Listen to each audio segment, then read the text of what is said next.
How long have you been lifting weights? Hey, so yeah, I started lifting weights my freshman year of high school, maybe a little bit before that, a little bit in eighth grade, but with some intent, freshman year of high school, getting ready for football season, track season. Um, so that would be 21 years now, 21 going on Okay. 22 years. How long did you play football and track?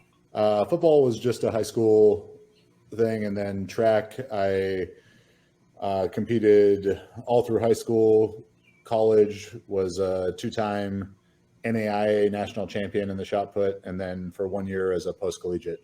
Okay, cool. And then when specifically did you start competing in powerlifting? Yeah, so my track career came to an end in the 2010 outdoor track season.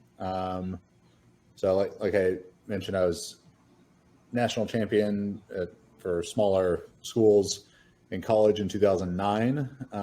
My coach, a guy named Len Blutrick, who had coached me junior, senior year of high school and junior, senior year of college, passed away from cancer pretty shortly after I graduated college.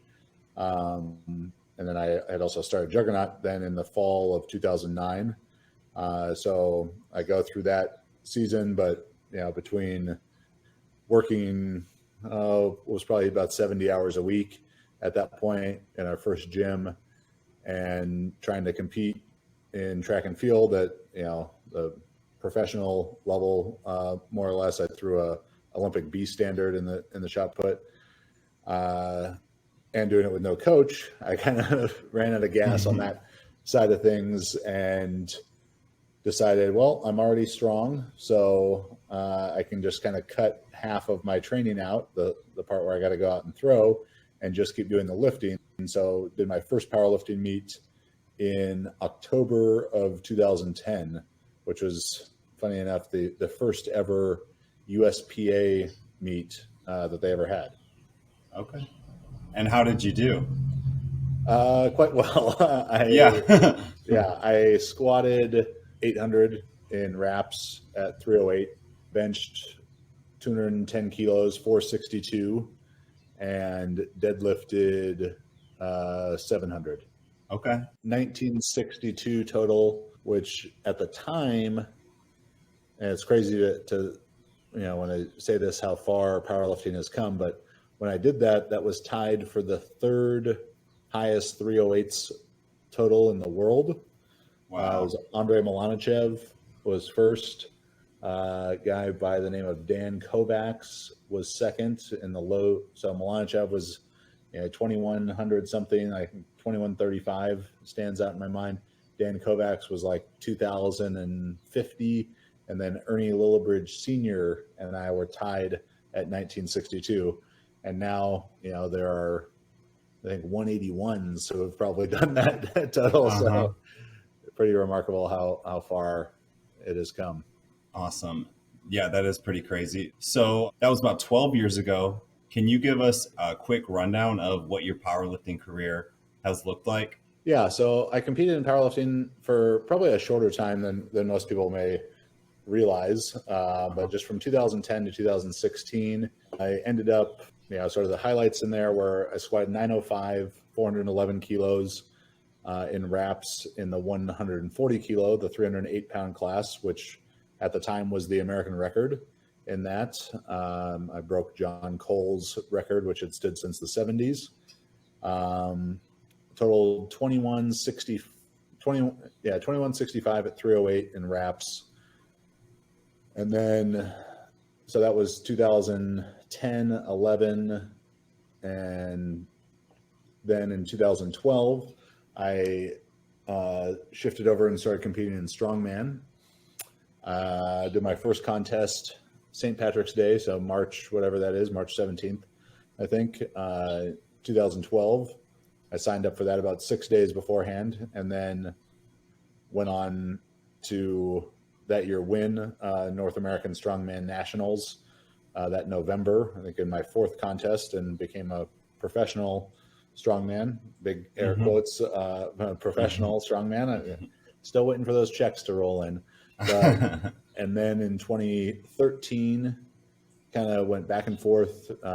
One powerlifting meet, one strongman contest, one powerlifting meet, one strongman contest, which I would not suggest doing, or at least if you're going to do it. I did 2 powerlifting meets and 2 strongman contests and squad 700 for 10 in the animal cage at the Arnold, all in the first 5 months of 2013. So kind of one big event a month. And then my big event in the 6th month was herniating a couple discs in my back. So rehab that, came back 2014, first meet back, squatted 937 for 2248 total in reps, then totaled 2314 in reps over at a meet in Australia, GPA Worlds.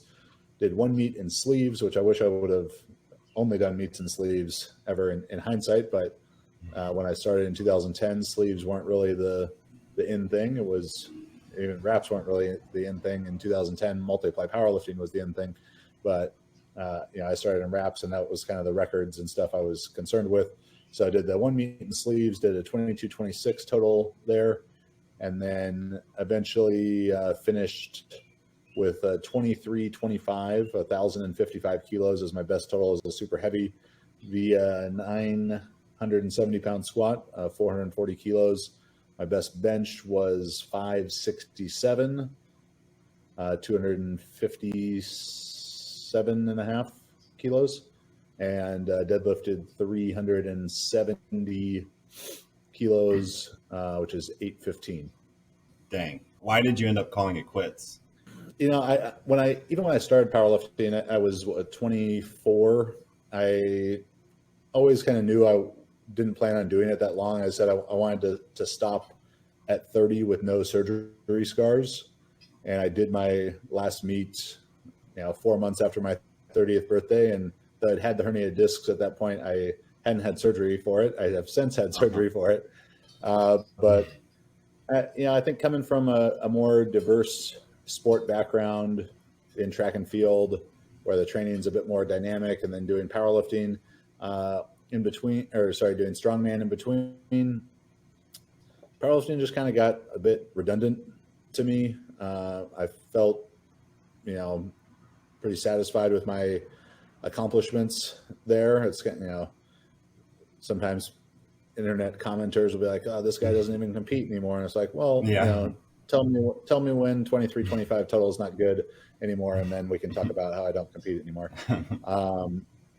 And I just wanted to put more attention towards the business of Juggernaut Training Systems at that point, and being a coach. And it's very difficult to ride 2 horses with one ass, or 3 horses, even the competitor coach and small business owner horses.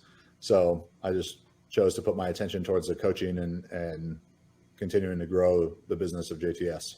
Got it. I'm going to ask you about JTS, but let's loosen it up a little bit. And I just want to hear, what do you like to do outside of business and powerlifting? Yeah, well, I do a lot of things outside powerlifting now because I don't do powerlifting. Right. Yeah, I started training jiu-jitsu in 2017. So I usually train about three times a week. Now it was more for a bit, but three surgeries in the last 3 years have kind of taken my competitive jiu-jitsu and turned it into recreational jiu-jitsu. Play golf. Those would be the two main Jiu-jitsu hobbies. and golf. Okay. Yeah. And you used to have a podcast called Beers with Chad. A lot more episodes of the Jug Life podcast, and then Beers with Chad as well, which I always say that I'm going to start doing again. Though if I start doing it again, I'm going to rebrand it and call it the Total Chad podcast, like in the sense like, this guy's a total Chad. And when I was doing a lot of the Jug Life podcast and interviewing powerlifters and weightlifters and strength coaches and stuff, in the same way that doing powerlifting kind of got a bit redundant to me doing those interviews, I was like, all right, I know how to train the squat. I'm not that interested in asking other people how they do it all the time. So yeah, I I've got a bit more diverse interest in Yep. business and these other sports and finance and pop culture and stuff. So one day I'm going to get off my ass and actually start doing that again seriously. Yeah, it's so fun, but I'm sure it was just a lot of like what you just said, numbers after numbers after numbers, and Yeah. yeah. All right, do you have a favorite beer? If I had to go to number one favorite beer, I'd probably say Alpine Brewing Duet. It's a IPA from a brewery down in kind of inland San Diego here. Or there's a really good brewery here in Costa Mesa where I live called Green Cheek, and whatever 10 different beers they've got on tap that day could be my favorite of the day. Got it. But that logo you did have was awesome. Oh, thank you. That was like the IPA. I forget what it was, but it was cool. Yeah. Blue-eyed IPA. Right. Some people Blue-eyed were IPA. looking. Some people were looking for that in stores. I didn't realize that was a one of one mock-up there. Yeah, pretty good. All right. So yeah, let's chat about the beginning of Juggernaut training systems. I guess before that, I would like to ask, when did you actually start coaching others? I became a coach when I was 19 years old, coaching high school football and track, running the off-season program. So I was coaching while I was in college, my last 3 years of college. So I got me and about 80 high school football players every day. So that was a fun experiment, in managing a big group dynamic, sports psychology, training with a bunch of very eager guinea pigs. It's funny as I look at think about the training that those guys did then and how much simpler training I design now is. It's probably a testament to, whatever that as you go through kind of different stages of understanding, things become more and more simplified. So I started coaching when I was 19, then opened Juggernaut straight out of college. I'd had a offer to go and be the shot put and discus coach at the University of California, Berkeley, which is where I began my college career on a track scholarship freshman and sophomore year there. But Berkeley is a really expensive place. First year assistant track coaches don't make very much money. And because I wanted to continue training track and field as well, I was really going to be looking at, coaching, my own training, and probably having to have another job, like a bouncer or something to be able to pay the bills there. Mm-hmm. So I ended up ultimately passing on that. And when I did so, a physical therapist who I'd worked with heard that I was not taking that job. And in my year working through some different, little injuries with her, we just sort of talked about, what would you be interested in doing after college? And I brought up this idea of running a sport performance gym. So when I declined that job at Berkeley, she approached me like, hey, would you be interested in talking more about doing that gym idea? So, I graduated college in May 2009. Then about June 1st, started writing, what I considered to be a business plan. As a history major, because my kind of intent before that was, maybe I'll keep coaching high school football, become a teacher, become a head coach, do that kind of stuff, which I would have done terribly with, because if you're a teacher and a high school coach, you have a bunch of people who are your boss, and I've never really done well with that. So I wasn't really prepared to write a business plan, just kind of Googling like how to write a business plan, but did that along with one of my good buddies from our college track team. So I was kind of the strength guy. He was a sprinter, so he was going to be more of our speed coach in sport performance stuff. We write a business plan June 1st, pitch it to her July 1st. She gives us a little bit of seed investment to get started. August 1st, sign the lease on a warehouse here in Orange County, California. September 1st are open for business, with essentially starting with 0 clients. I wasn't coming from a personal training background. I was coming from the high school coaching background and had done a little bit of outside, kind of private training, but it was all football stuff. And when you start in September, football is in season, so those kids weren't going to be coming to train. So it was very much cold calling, going out to events, club soccer tournaments and club volleyball tournaments and water polo, and just kind of meeting coaches and presenting to them the idea of, the ideas about how we felt we could help them. One of the first clients I came about was a gentleman named Fabio Vilela Giganchino, who was like a 6'7", 250-pound Brazilian jiu-jitsu black belt.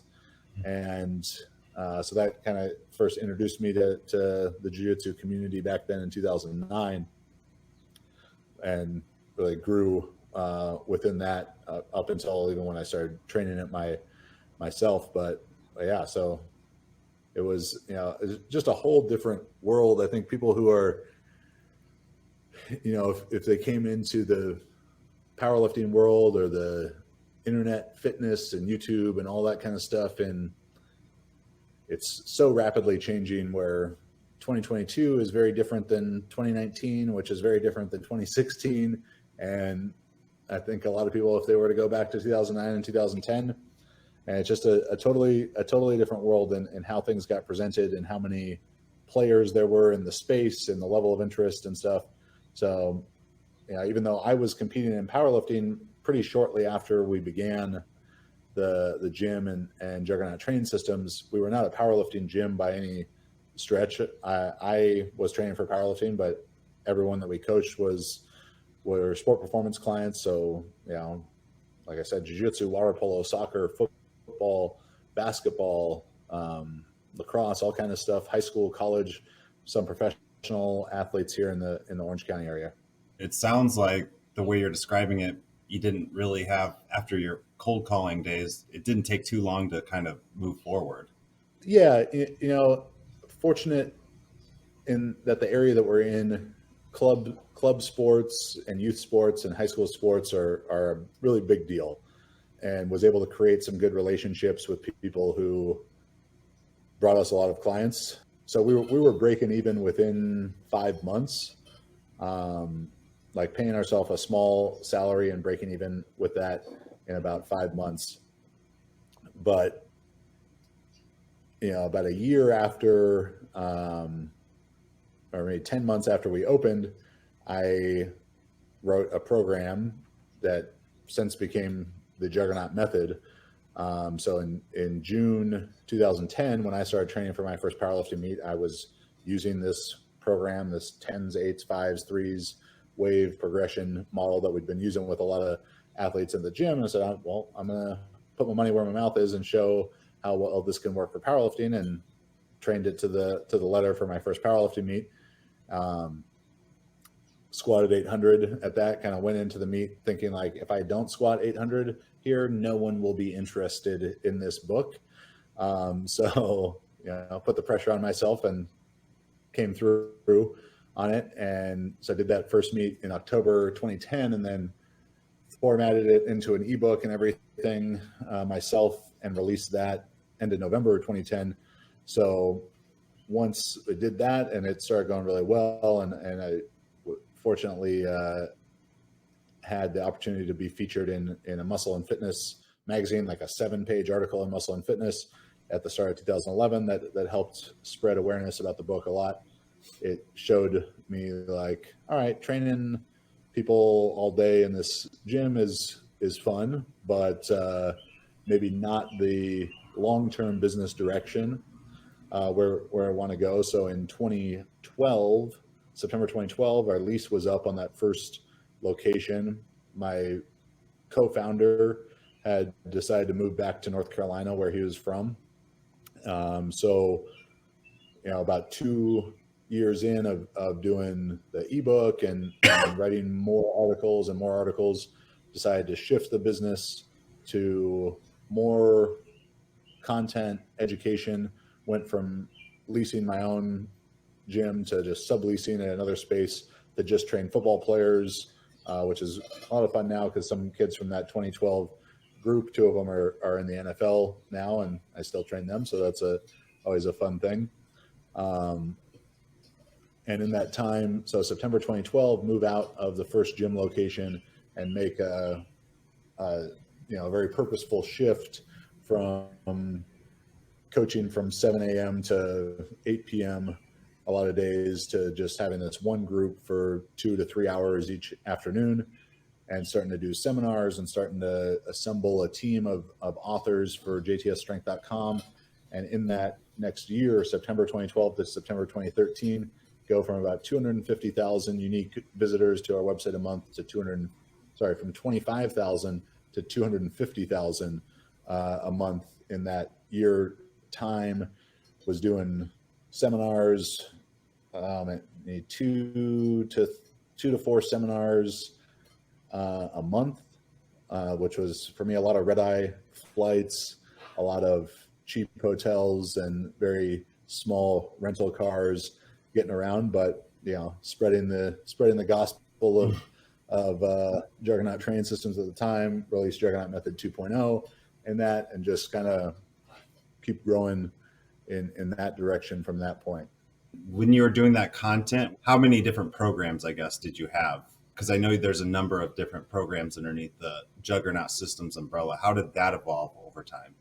Yeah, so during that time, I started out with Juggernaut Method, and then we did Juggernaut Method 2.0, which is kind of just an update. And then I was helping other coaches develop their brand and voice and programs as well. Probably most notably was the Cube Method with Brandon Lilly, which came out also I think in late 2012, or maybe that was fall 2013 actually. But doing all that, so the kind of void that I saw in the market there is I'd been sponsored by Elite FTS in 2009, 10, 11, 12, from late 2009 to late summer 2012, and they were focused primarily on powerlifting, some sport performance stuff, and even within the powerlifting space, more equipped powerlifting than anything else. I had no interest in equipped powerlifting. I still don't understand why it exists.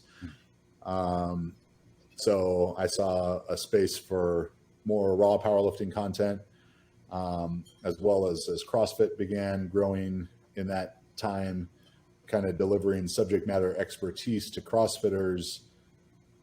So like, if CrossFitters want to know how to squat, bench, and deadlift better, they're going to ask a powerlifter. If they want to know how to snatch and clean and jerk better, they're going to ask a weightlifter or a weightlifting coach. So, I just sort of started to identify this team of, we had our weightlifting authors, we had our powerlifting authors, we had our sport performance authors, we had our physical therapist, rehab mobility type of authors, we had nutrition authors. So that was, being really the first person to give a voice to people like Dr. Quinn Hennock, who was a clinical athlete, his own very notable brand, probably the first published article in that space for someone like Mike Israetel, Dr. Mike Israetel, and Renaissance periodization. So yeah, just continue to grow in that space. In terms of different program offerings themselves, we've gone through a lot of different iterations of that, from these PDF type of programs like the Juggernaut Method 2.0, Cube Method, so on and so forth. And that sort of all brought me to what I'm kind of guessing is probably your next question, how we arrived at Juggernaut AI, what we do now. So that Juggernaut AI was really born out of the idea that I was almost mad at myself for contributing to what I saw as a problem in the way that people conceptualize training. If you go on Reddit or whatever other kind of message boards that used to exist back in the day, I don't feel like message boards really a thing now, but people ask, what's the best beginner program? What's the best intermediate program? That's only an advanced program. And that is just a flawed way of thinking about training, because the principles of which guide training, stuff we talk about in scientific principles of strength training, exist in all effective programs. It's how they are applied is the magnitude of like, what does it mean for training to be overloading to satisfy the principle of overload for a beginner, changes to what it is for an intermediate, changes to what it is for an advanced athlete, from a male to a female, from a lightweight to a heavyweight, taking in all these individualized characteristics. And rather than people thinking in the terms of like, oh, I really like this program, insert name here, Juggernaut method, cube method, 531, whatever it is, things that are fixed. They are, not maybe set in stone, but set in, paper and ink, that they're all just right. This many sets and this many reps. And whether I buy it or you buy it, or, my sister-in-law buys it, or, our dad buys it, my dad buys it or something, it's all the same thing, but we obviously don't all have the same needs. So as I was doing more and more of these seminars, I think I did maybe about 250 seminars from 2010 to end of 2019. And it became more and more focused on how to individualize training, because people would ask, on its face, what seems like a really simple question. How many times a week should I squat?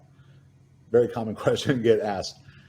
And I would not give them the answer that they wanted, which was probably 2 times a week is the best, 3 times a week is the best, because that would be doing a disservice to them. It would be giving them, at best, incomplete, if at worst, incorrect information. I think there's a lot of coaches who do that because it's either a simpler sell to an audience, or they have a simplistic understanding of the nature of training. So I was, would want to explain why, why 1 time a week could be appropriate for this person in this circumstance, and why 5 or 6 times a week could be appropriate for this other person, to equip them with the knowledge that could help them today, 3 years from now, 5 years from now, 10 years from now, if they're 16 weeks out from a meet, if they're 6 weeks out from a meet, if their training partner asks them a question, if they're writing a program for their girlfriend, whatever it is. So as I, got more into the it depends answers, it came about that, I could just provide a solution for all of those it depends situations, and create something that makes a program for everyone, in the same way as I would if I had the time to sit down and write 10,000 different programs. So that's basically what we did with Juggernaut AI, is we took all of these individual differences and, ahead of time laid out like, all right, well, if someone is a super heavy versus a lightweight, what changes do we make and why? Male versus female, what changes do we make and why? If they're cutting weight, if they're gaining weight, if they're 10 weeks out, if they're 16 weeks out, if they are weak off the chest versus weak at lockout in the bench press, if they struggle off the floor, or they struggle in the mid range of the deadlift, and determine all those, because they're all pretty knowable factors, and the implications they have on the volume that the athlete needs to advance, is capable of recovering from. So yeah, that was really the impetus for doing that, was to get away from even the idea of like, how many programs do we have? Because in some sense, I guess someone could say, well, we only have one. Juggernaut AI Powerlifting is one system. Mm-hmm. It's a true system, and I think that's a word that people use a lot, but it's not really accurate. But how many different programs there are within that is like in the millions and millions of variations. Yeah. That all makes sense. I mean, it was an awesome observation, obviously, by you to figure that out before really anybody else did, or at least come out with some sort of solution for it. In regards to Juggernaut AI, what year did you kind of realize that you needed to create something like this? And how long did it actually take to create a product for it, for somebody to use on whatever the first iteration was? And what did that first iteration look like? Yeah, so it started through this spreadsheet process, which is just a very robust spreadsheet. In 2018, in terms of how long it took to create, it's kind of hard to say specifically with that, because how long it took for me to develop the understanding of like, all right, what magnitude of change does someone who's a beginner versus intermediate versus advanced need in all these different categories. That was something I, was probably 10 years in the making right. for that. But the spreadsheet product came out, and then got to work with this fantastic developer, Tim Arnold, who was able to take those concepts of my coaching and in a much more elegant, functional, adaptive way than, or be limited by spreadsheets, code them into the Juggernaut AI app, which released in December 2020. So that was, working with Tim was about 10 months of creation of that. And I can't sing his praises highly enough. I mean, he's doing the work of like a team of developers. Like he was doing the work of like 3 or 4 people and just did an incredible job with it. What is Tim's background? Yeah, it's varied. He's self-taught in the coding side of things. So his background would go from English pub manager to DJ to graphic design to web design to app development. DJ BFT, really coming through on the app development side of things. I got introduced to Tim because he started out using some like a Juggernaut club powerlifting coaching, and then became one of Marissa, into my girlfriend's one-on-one clients, and had helped her out with her website. And then as I was looking to redo some things about jtsstrength.com, she's like, oh, you should try out Tim. And he did a great job. And that was in early 2018 that we first worked together on just the website of things, and just kept growing and growing. Tim's maybe done 2 powerlifting meets, which actually works out really well in our kind of creative process of looking at different features and functionality of the app, because we have such different perspectives on the needs of the user, that a lot of things that Tim, as a much more beginner lifter, thinks about, I haven't thought about in 10, 15 years, and kind of, it wouldn't even cross my mind that people would think about it necessarily. But his is, I think, much more representative of a lot more of the population. Yeah, he probably doesn't have those PDFs stuck in his brain still either. Yeah. You released the app in December 2020. How does that compare to what it is today? What sort of improvements or changes have you made? Yeah, so when we released it, it was just powerlifting. Since has been power building, which is like a powerlifting bodybuilding combination added to that. Then we also added a second app, the JuggernautBJJ app, which is strength and conditioning for Brazilian Jiu-Jitsu, which, like I mentioned, has been a community I've been involved with from a coaching standpoint for now 13 years. So most of the main functionality, the improvements along the way in the, what is that, about 18 months since the first app came out, have been much smaller in terms of just, small feature updates and improving the functionality. And there's so much refining in the process before that I feel like we had a pretty good grasp on what we wanted up front.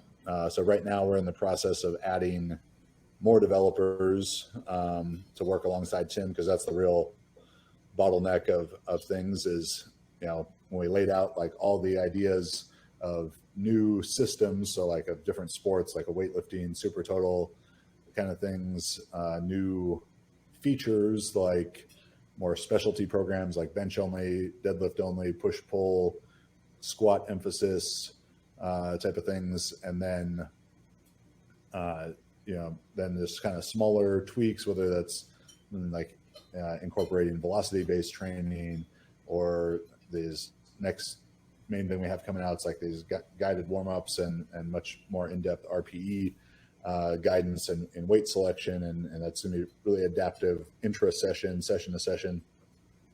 You ran into this bottleneck of development and development cost. Anyone who's set out to make an app knows that it's very expensive, and it's even more expensive to do it well. And that's another reason why I'm so incredibly appreciative of Tim, as I know that there are, I look at other companies' apps and reviews and see, buggy kind of things. And that's something that we haven't really had to deal with because Tim just did such a fantastic job with it. So yeah, I'm so appreciative of the work that he did and continues to do for us. So yeah, next main things. Well, one is just this improved in-app tour, because one of the biggest hurdles we have to really deal with is like customer education, helping them best understand how to get the most that they can out of the app. While I think the user interface is pretty simple, there is a lot going on with it, and they say you can lead a horse to water, but you can't make them drink. Almost all the questions that we get about, how do I change this? How do I, if it does this, what do I do? Kind of thing. We have answers for in the FAQ section and in email campaigns, like scheduled campaigns that go out to people after they sign up. But unless you really put it right in front of their face, sometimes people aren't taking the extra step. I don't even know if it's a full step really, but to seek out some of those answers. So trying to head them off at the pass with that, with this in-app tour, and then we'll have the guided warm-ups and RPE guidance as the next big things, and then we'll get into weightlifting. Strongman is actually probably the next one to be added, and then weightlifting after that. But yeah, tons of stuff. Cool. So still a lot of focus on there. Yeah, there's years worth of development still to be done. What about the BJJ app? Is that like kind of the same interface, and how do those workouts differ from the powerlifting one? Visually, it looks very similar. The user experience is very very similar.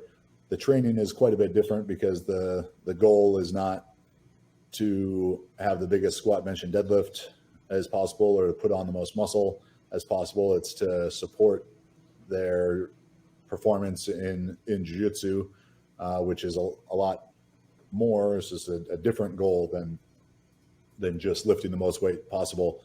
So the JuggernautBJJ app has kind of 5 main options. They can choose a strength focused program. They could choose a speed power focused program. They could choose an endurance focused program if they feel like that they're particularly deficient in any of those areas. That'll put them on like a 6-week training cycle specific to that, and then progress them through where they finish 6 weeks of strength. Could go for another 6 weeks of strength, but it'll prompt them to go to speed power and to create kind of a periodized phasic structure to that. It's individualizing in the same way that Juggernaut AI is, so much of it is built around what is the athlete's MEV, their minimum effective volume, and their MRV, their maximum recoverable volume. Those two landmarks kind of guide a ton of the training. Similar concept in the BJJ, it's just not as robust, where in the Juggernaut AI powerlifting program, you could get like a 48 kilo class female lifter who's been lifting for 6 months, and she's doing 20 sets of squats a week, and you could get a 275, a 125 kilo class men's lifter who's been lifting for 10 years, who's doing like 7 sets of squats a week, and a different frequency and everything, and exercise selection that comes along with that. Where in BJJ, it's just not nearly as broad a changes because they're not, the training that they're doing with the app, their strength and conditioning training is complementary to their jiu-jitsu. So, like a low volume person might be doing 3 sets of squats a week, and a higher volume person might be doing 5 or 6 sets a week. It's much more constrained in that sense. So we also have, and the user base is much less experienced in lifting. Like even, I've coached about 25 world championships worth of jiu-jitsu between athletes that I've coached, and it is not uncommon to have a jiu-jitsu black belt who has 0 strength training experience. Wow. So and maybe they've done push-ups and pull-ups and abs and that kind of stuff, but very little exposure to that. And it's changing. It's not near as much like that now as it was 10, 12 years ago when I started with that community, but the training is simpler in that sense. It doesn't have to be as unique exercise selection, because we're not concerned with this person is struggling with the lockout of their bench press, so we need to use this bench press exercise to help them. It's more just like, you need to do a pressing exercise. Which one doesn't really matter that much.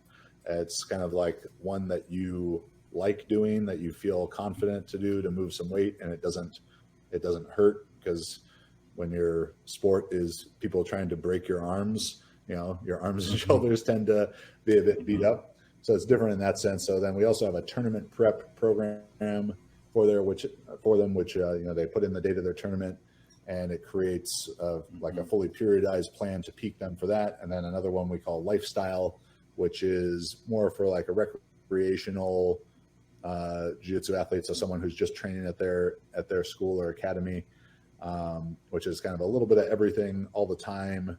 So it's a more like concurrent training, like they get some explosive work, some strength work, some endurance work, all mixed in, a lot of mobility to keep them healthy, but more for the crowd who's like, I'm not planning on competing. Maybe they're masters athlete. They're just like, I want to feel good, look good, be able to beat the guys at my school a little bit better, and just have this as part of my lifestyle. Awesome. Is there anything else in the works at Juggernaut, or did you pretty much cover it all?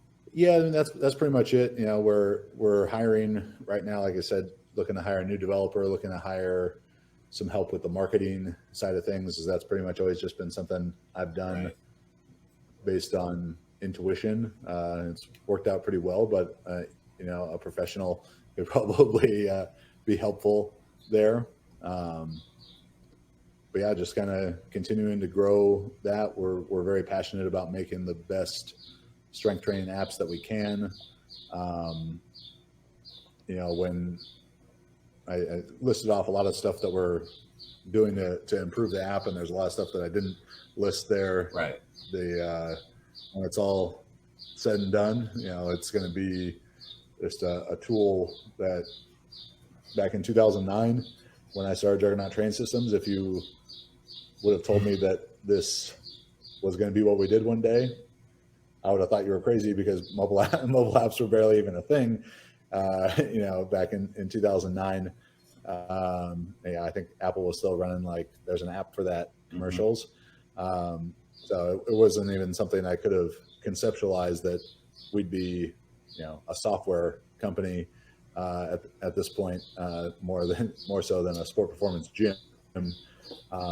But I love it because, right now there's about 10,000 active users to Juggernaut AI app, and we were never going to be able to help more than maybe 100, 150 people in that first gym that we had at any given time. So it's just been great to have the community grow so much. Right. Well, I mean, I love the app. If you could get it to pair with my Whoop, that would be incredible, or something like that. Hope that's kind of in the 5-year kind of plan.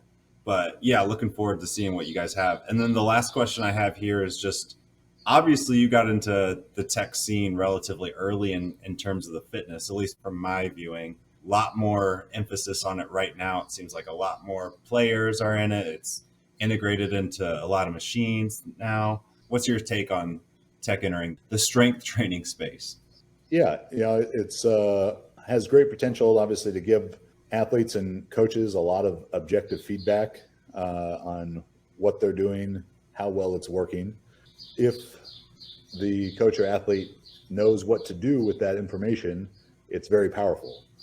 There's a lot of situations where I think people are just getting a ton of information and not really doing much with it, or being overwhelmed by the amount of information that they're kind of forgetting that an important part of this is training hard. And it gets too consumed in, what an HRV score or readiness score is for the day, and the watch or device or app or whatever is telling them to take an easy day, and they don't feel like that's warranted. And we get into things that are leading indicators and lagging indicators, and that having, if we were thinking in the terms of like a red, yellow, green, like a go, slow down, stop situation, that some people think that they're always supposed to be in green, and that's not how training is designed. Fatigue is a part of the process, and as we get into functional overreaching and stuff like that, you got to go into yellows, and there might be a time where you're going to go into red, and it's by design. And as long as you have the context of that, it can be really helpful.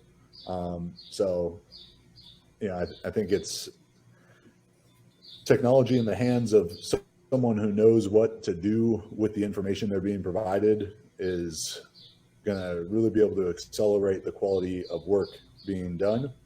I'm excited for like a situation like we're in with Juggernaut AI. Like I said, 10,000 active users means that as we look at the data of what volume of training people are doing, what exercises they're doing, and that they're having the most success with, it's so exponentially beyond what is done in most research situations, where you'll read some of those papers and it'll be like 16 trained males kind of thing, and what they constitute as trained is a pretty low level. And it's like, well, how much can you really get from 16 people? We could do that with 1,600 people. We could do it with 10,000 people, with so much of this information to make much more powerful conclusions from what's being done. So I'm excited, as we add to our team and can get even more into the data science space of things, to be able to provide some of that stuff. I come from a marketing analyst type role and worked with some data scientists, and the stuff that they can do is pretty remarkable. And I imagine that they could do some pretty cool stuff with your data. Anyways, that's all I got. Anything else you want to talk about? How are you doing, Jake? Can't complain. I'm good. Yeah. All right. Most people who are listening to this probably already know where to find you. I'll make sure to add that into the show notes and such. And hopefully we can catch up in maybe in 6 months or so. See how everything's going. Experiment 10, right? Is your coupon Experiment code? 10. Yes. Experiment 10 to save on the Juggernaut Awesome. AI app at JuggernautAI.app. I appreciate it. All right. Thank you. All right. Thank you.